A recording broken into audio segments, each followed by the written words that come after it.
Ito po ang gagawin nating bibingka at biko.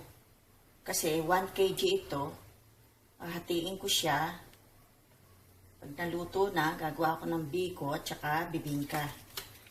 Ito po siya, naka-vacuum pa.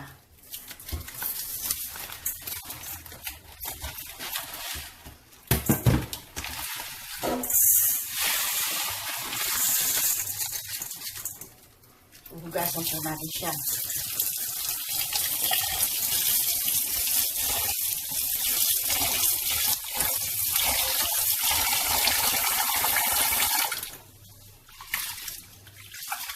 Malinis siya, hindi siya masyadong madumi.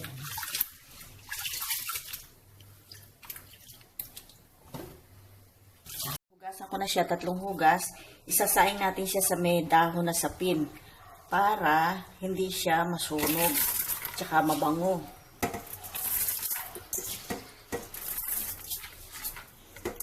Dahon po siya ng saging.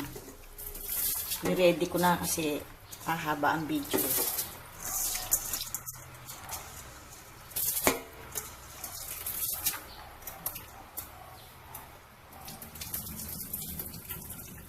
Ngayon, ang patutubig po natin ay yung pangalawang gata. Kakang gata. Yan. Para malasa. Kukunin niyo yung pinakaibabaw. Ito po ang specialty ng mother ko. Huwag po masyadong maraming tubig at baka lumata. Hindi siya masyadong masarap. Masarap po yung may kunat-kunat. Ganyan-ganyan lang.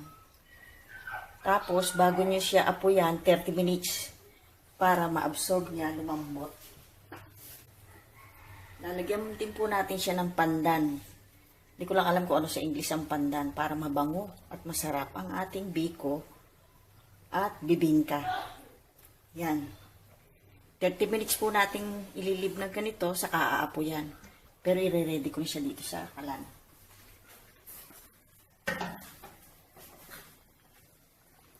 Kasi kaya po natin ililib ng 30 minutes, kailangan konting tubig lang. Pagka sinindihan ko ngayon kaagad dyan, kukulangin siya sa tubig. At pag dinagdagan mo ng tubig, malata siya, para siyang puto. Ito yung buo-buo ang rice niya. Pag naggawa na tayo ng biko at bibingka. Ito na po, 30 minutes na. Inabsorb na ng glutinous rice yung kakang gata na pangalawang gata. Ngayon, sindihan na po natin siya. Mahina din po ang apoy. Po. Babantayan po natin, kailangan mahina ang apoy kasi masusunog, hindi luto si rice. Ito po, check natin. Oh, luto na. Ready na for biko. Saka yung request ni Miss Lanzones na bibingka. Hamuin na natin siya at ating haluin.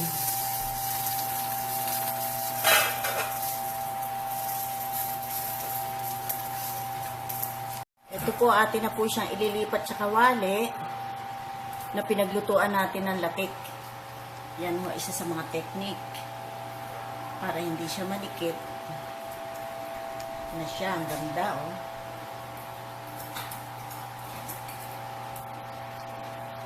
Isang kilo po ito.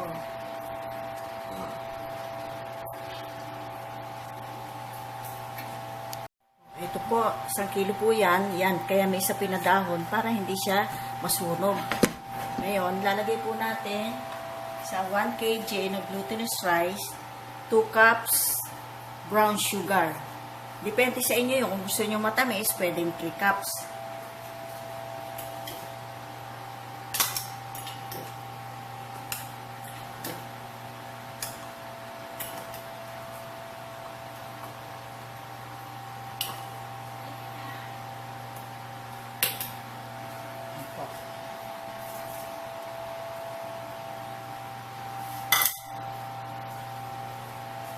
Ngayon, nahaluin na natin siya.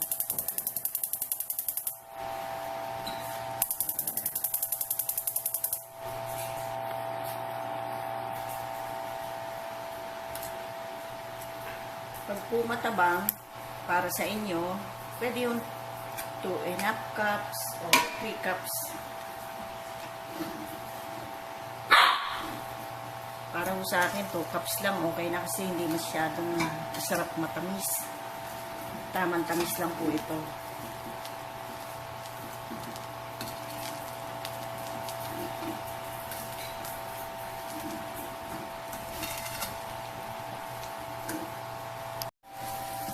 Ito na po siya. Malapit na natin siya. I-mix ko na yung brown sugar. Wala pong tigil ang halo din. Pero hindi kasing tagal ng ubi.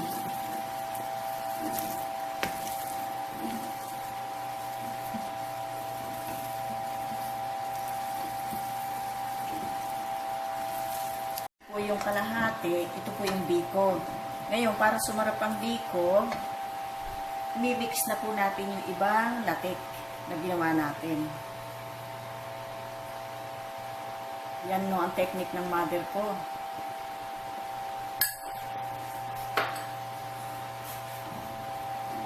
Para mas masarap. Nakamix na siya.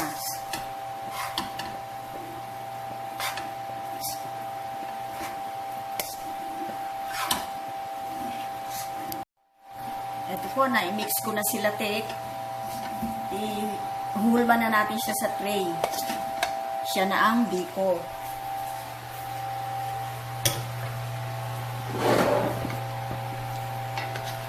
Ang pulat. Sarap nito. Ito po yung latik na nilagay natin.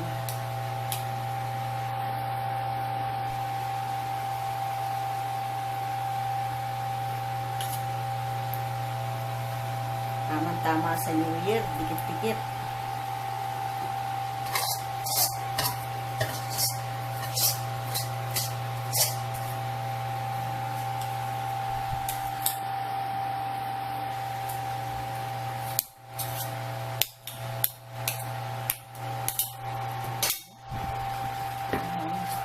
Paplat ulit natin siya.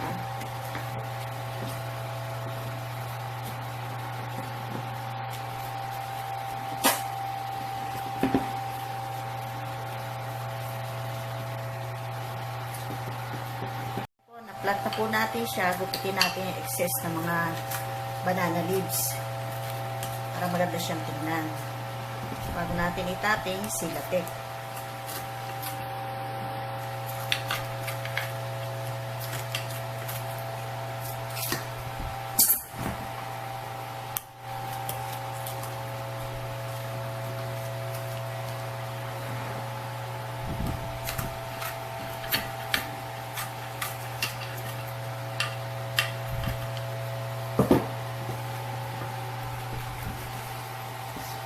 Lalagyan po natin siya natin.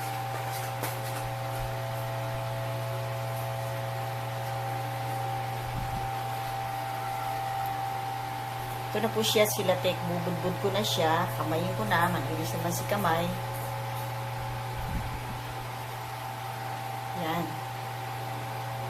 O, sagana sa latik. Sarap po nito.